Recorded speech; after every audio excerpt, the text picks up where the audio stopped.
renying ya teh jam 5. Bu cucu anak. Kayak orang meser ari jejap AA. Ulang gawe biasa rek nyimpang ka tas kok. Kitu ari geus lepoh teh. Obatna teh ngeureun penyakit kolot. Eta kayaknya mamheulanya. Alas ya ieu kakak pramuka. Pesta siaga cenah mah jahat teh. Kayaknya cu. Sok laweun nya. Angen ieu teh bes.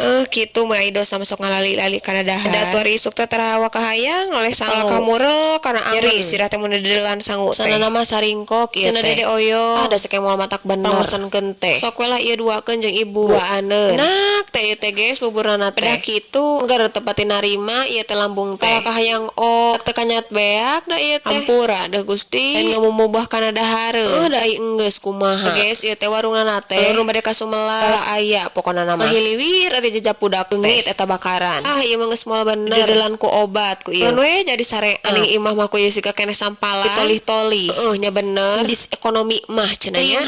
Has pisan duit teh. Pisan hargaan da. Awas tah ka salaki. Sok paribasa ka pamajikan teh bisa ngatur duitna nu teu beunang diatur. Atuh da kocap terkeun budak teh rupana cerah keneh. Ai mulang teh da geus koleas. Bias. Mun dituludeung cacing dina pesak rada lila teh. Buru-buru we kaluar pohara. Keun bae atuh ya we deui milik rezeki. Geus puguh meureun ayeuna mah zamanna kitu. Daragaanan nu mahal. Abina nu teu pati loba. Tapi da baheula mah nya taman beas 3.000. Setengah ons 300 perak. Po emeron 500 opat. Mun mau duit 100.000 teh geus we pokon mah ngabengkot mulang teh da rada apal rega teh. Kapan sok pura tunggu warung baheula mah kolot. Tak uyuhan ku zaman ayeuna mah besti teu edan oge. Geus heula ayeuna mah nya dituluykeun deui sugan leuheung. Keneh picaritaeun mah.